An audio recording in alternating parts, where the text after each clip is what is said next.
तो कलयुग से कहने लगे तुम्हारे में अब गुण है, कोई भी गुण नहीं है, मैं तुम्हें जीवित नहीं छोड़ूंगा। मेरी गाय माँ के ऊपर तुमने प्रहार किया है, मैं तुम्हें जीवित नहीं छोड़ूंगा। कलयुग ने कहा अगर तुम मुझे मार दोगे तो ब्रह्मा जी की आन पर सवाल उठ जाएगा।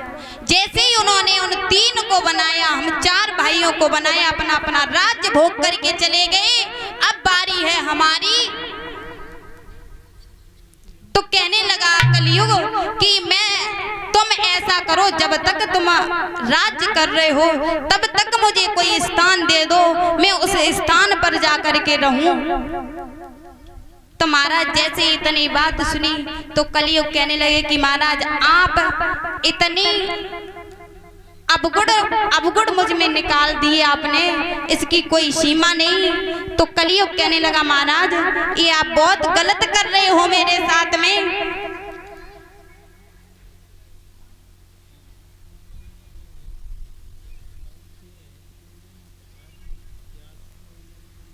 जैसे इतनी बात कही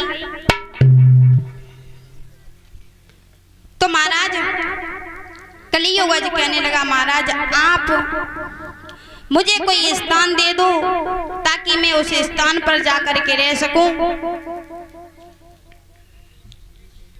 इस तरीके से आज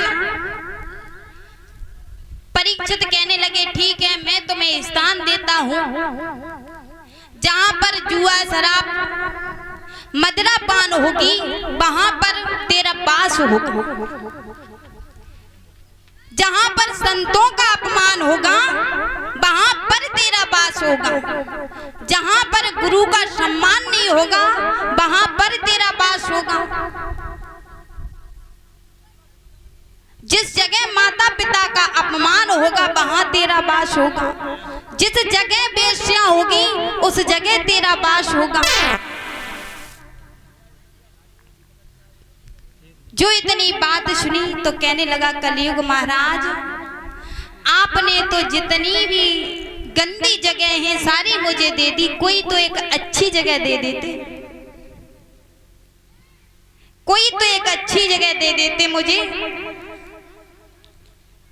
तो कहने लगे कि तुझे एक अच्छी जगह ठीक है, अगर तू कहता है तो जा, तेरा सोने में भी वास होगा।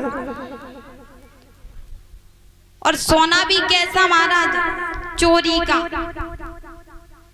मेहनत वाला सोना नहीं ना, आप कल्ली सब निकाल के फेंक दो घर से बाहर, कि इसमें कलयुग का वास है। जो चोरी का सोना होगा उसमें कलयुग का वास होता है। तो महाराज जैसे ही कलयुग ने इतनी बात सुनी कि सोने में कहने लगा महाराज फिर भी आपने कोई एक भी अच्छा मुझे स्थान नहीं दिया जहां मैं अपना आराम से चैन से बैठ सकूं, कि तुझ में दोष ही है, इतने दोष हैं कि इसकी कोई सीमा नहीं है। तो तुझे तेज से ही स्थान देंगे, उसी तरीके के स्थान देंगे तुझे। तो कहने लगा महाराज एक बात कहूं आपसे कि कस्तूरी में दोष है और जो रंग ना लाई है, और सोने में दोष है जो सुगंध ना लायो है, और राम में है दोष जो सुपर्णखा की नाक कटाई है, और रावण में है दोष जो सीता को हरि लायो है, अहिल्या में दोष जो इंद्र संग भोग कीनो है, और इंद्र में है दोष जो चोरी से घुसे आयो है, और महाराज हर एक अब गुण हर गाँव में लगायो है, फिर भी आप कहते हो सारे दोष हम में ही लगायो है। जैसे ही महाराज कलयुग ने इतनी बात कही कि सब अवगुण मुझ में नहीं है, तो महाराज कलयुग को सोने में भी वास दे दिया। इधर राजा जो थे अपने घर पे चले आए धीरे धीरे महलों के लिए। समय व्यतीत हुआ, सोचने लगे क्यों ना फिर से वापस शिकार खेलने के लिए जाया जाए। तो महाराज पहुंचते हैं शिकार खेलने के लिए। धीरे धीरे समय हो गया काफी, तो सोच